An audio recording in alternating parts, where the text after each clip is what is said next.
days na kami dito sa Nebraska. Hindi ako nag-vlog. Sinulit ko muna yung wala akong gagawin kundi mag-recharge lang. And anyway, meron naman akong stock na mga videos which is I'm editing right now. Try kong i-upload later. So guys, nag-vlog ako ngayon kasi tayo ay pupunta sa ating hair appointment. Finally! Kasi, ayan guys, nakikita niyo, super pangit na ng buhok ko. Bumaba na kasi yung balayage natin. So, kailangan ko na siyang ipaayos. And magpapagupit din ako. Ayan guys, magmumukhang tao na naman tayo later. What? So, ayan, mag-get ready lang ako guys. And update ko kayo kung nandoon na tayo sa ating pupuntahan na hair salon.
Dito na tayo guys.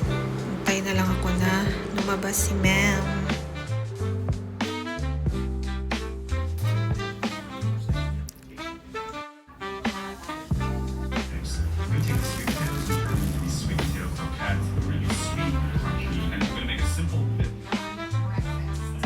Bet ko lang.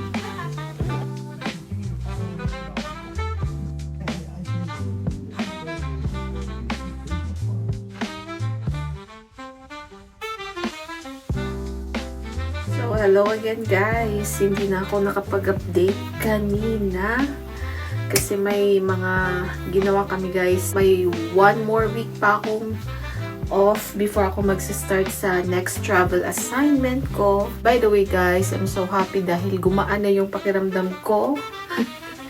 Kasi na ako guys na nabigatan. Or nahihirapan ako i-maintain yung buhok ko kasi 'di ba na balayage yung buhok ko. Last year no umuwi kami ng Pinas. Actually early January ko siya pinagawa. So ilang months na din 'yon, and yung ginawa ko lang is mag-touch up ng roots ko, tapos may binili din akong treatment na parang DIY na keratin. Pero guys, hindi ko talaga siya kayang i-maintain na. And yung balayage is parang dito na siya banda. So, pangit na siyang tingnan. So, pumunta ako doon sa salon na pinagpapaayusan ko. Actually, once pa lang naman ako nakapunta doon. Back in 2023, before ako nag-travel nurse. So, ayun guys, bumalik tayo doon kasi gusto ko yung haircut ko na ginawa ng Pinay. So, if you are from Nebraska, meron tayong Pinay na hairstylist dito guys. So, kung interesado kayo, ilalagay ko yung pangalan ng salon and yung address. Just in case na naghahanap kayo ng Pinay na hairstylist. So, ayun. Yung kulay ng aking buhok, ang sabi niya is dark chocolate cherry brown something. So, sabi ko, i-darken lang niya na may parang kulay pa din pero hindi na kasing tingkad nung buhok ko na balayage. So, ayun, dark na siya guys. Pero actually may nagpi-peek through pa din. Peek through ba yung tawag doon? Meron pa rin sumisilip na konting highlights. So, ayun. And yung pagka cherry niya, hindi masyadong bright. Kasi sabi ko sa kanya, wag naman yung parang more on the red side. Kasi yung cherry parang red, diba? So, sabi ko, more on dark choco na merong hint ng cherry. Kasi yun yung parang uso ngayon na kulay since autumn. And papunta na tayo ng winter. Yan guys. So, yan yung buhok natin. Mas healthy siya and pinatreatment ko na din siya. Kasama ng haircut and kulay. So, ayan. Kaya shiny siya, guys. And kinulot lang niya to. Pero pag ito ay hindi nakakulot, parang ano lang siya, dito. Yung ano niya, yung haba niya. So, malaki-laki din yung natanggal, guys. Kasi parang nasa ano na siya, bra line ko na siya. Yung sa tip ng bra natin sa strap sa likod. So, yun. Malaki yung nabawas and gumaan talaga yung feeling ko. And yung struggle din kasi sa mahabang buhok is, syempre, night shift ako. Naliligo ako and then nagbo-blower. Minsan, hindi ko siya, kasi yung buhok ko medyo makapal. Hindi siya mabilis matuyo. So, minsan, pag nag-blower ako, hindi ko totally dinadry lahat. Kasi nga, pagoda na ako guys. Gusto ko nang matulog. So, ending, natutulog ako na medyo damp pa yung hair. Kaya, naging more damage din yung buhok ko na nakabalayage. So, ayan. Yung update sa ating you look for the autumn. Papuntang winter.